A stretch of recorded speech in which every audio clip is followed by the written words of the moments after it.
So first impressions, hitting with the Pure Aero Babolat, really good. Someone who's used the Pure Drive pretty much all their life, all my career, used the Pure Drive. This is a very similar racket, I feel, in the way that it feels, the way that it gives you power, and it didn't used to be like this. These rackets used to be really stiff, found it really tough to generate. They were great for spin, but that was about it. And I actually had some wrist problems when I played with this racket before, and I feel like now they've really ironed out all those problems, and it feels like a more complete racket. It gives you great control on the ground strokes. It gives you a lot of spin. I feel like the strings really bite onto the ball. I don't know if it's anything to do with the way they've positioned their grommets. The grommets are elongated at the bottom of the racket, so they've got the special spin grommet system, and I think that perhaps could be the reason why it really bites onto that ball so well. It gives a great response on that topspin.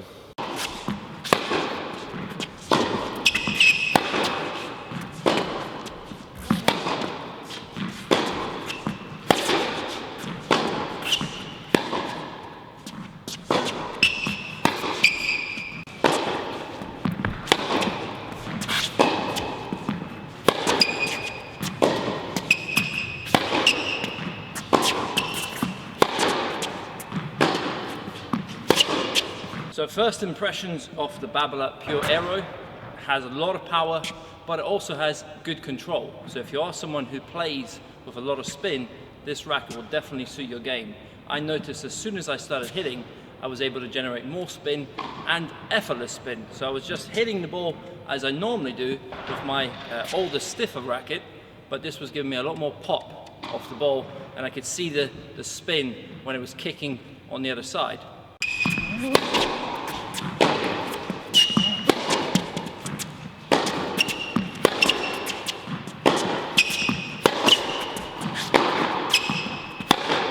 This will also give you good control. Compared to some of the older rackets, the older models of this racket, I feel that this has more control and you actually feel the ball better on the strings.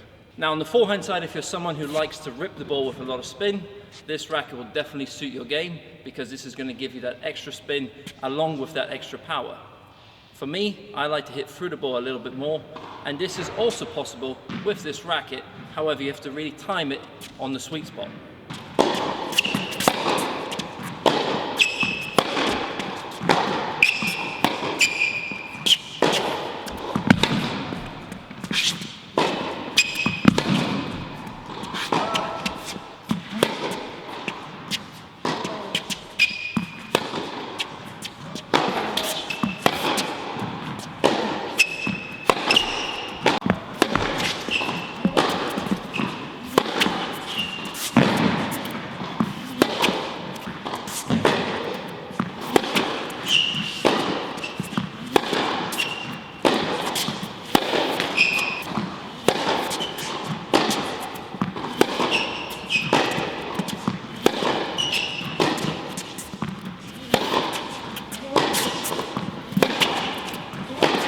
In general, I felt like this racket is a really powerful racket. I felt like I could really generate quite a lot of power combined with spin.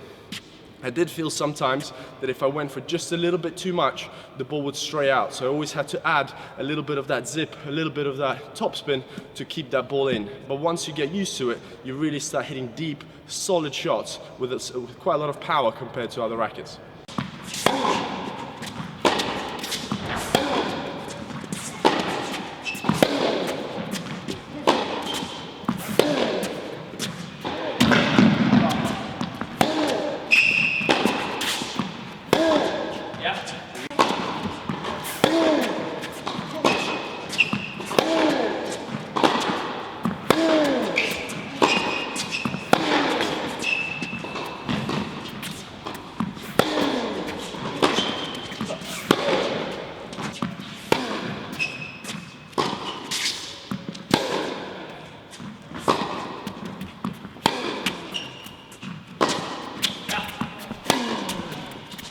Also, I found that it gives you a great slice.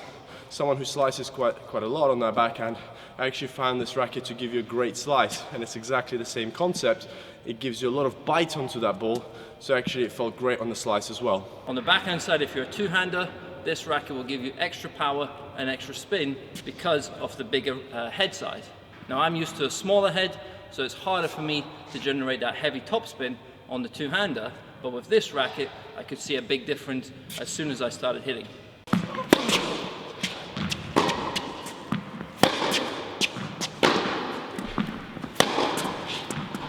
Now this is also a very good racket for the slice backhand. When I was hitting my slice, I really felt the ball and I could have good control, but it also gave me a bit more power than I'm used to.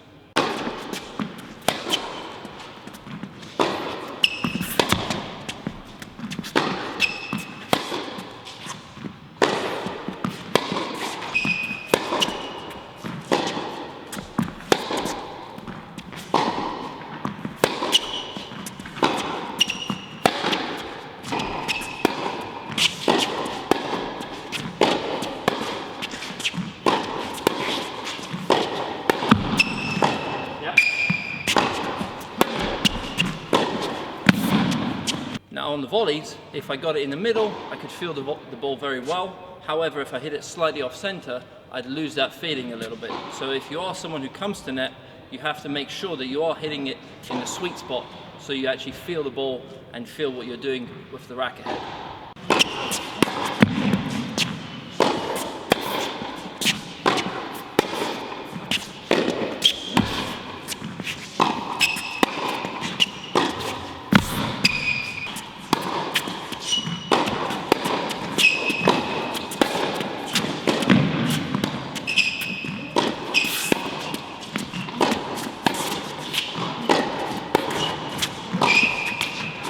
On the volleys, this racket felt great, although I did find that the balls would bounce off the racket quite a lot. So if you were just doing like a stop volley, you really had to have soft hands for the ball not to bounce off.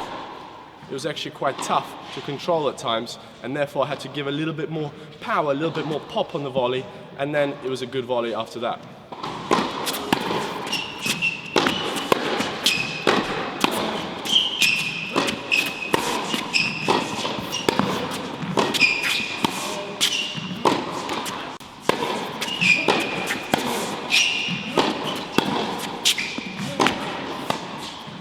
This would suit a volleyer who's being quite aggressive, who comes in to finish off the balls, and I think this would really suit a player like that. Someone who is a serve and volleyer and has to play deep, like low and deep volleys, I don't think it's going to be as easy to hit those volleys with this racket. Again, it's because it kind of rebounces quite a lot. Again, it could depend on the string tension, so perhaps if you're a player like that, you'd have to string this racket quite tight so you still feel the control in those volleys.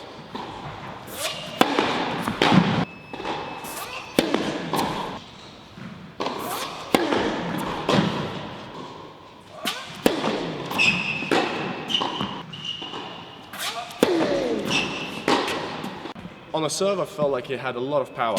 It was similar to my pure drive. I could really feel the pop on the serve. If I did time it well, I feel like it could be an ace. He gave you a lot of topspin for the kick. The slice I found to drift a little bit just because, again, it just comes off the strings quite fast, so you have to apply a lot of slice to keep that ball in. Again, it could be a good thing. It could be a good thing to give you just something to focus on, would just be the slice without having to add both power and slice, because this racket definitely gives you enough power to do that.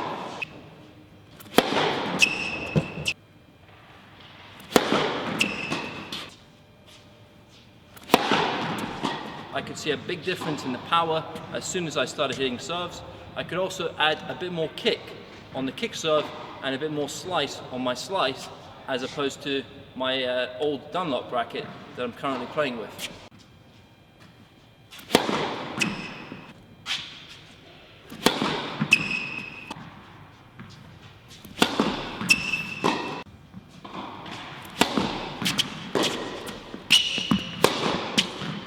Now overall, I'd give this racket a 9 out of 10 because you have good power, you have good control, and it also gives you a lot of topspin without having to force it. If I was someone who's still playing actively, I'd probably choose a racket like this because it's giving me a lot of power, control, and spin all in one.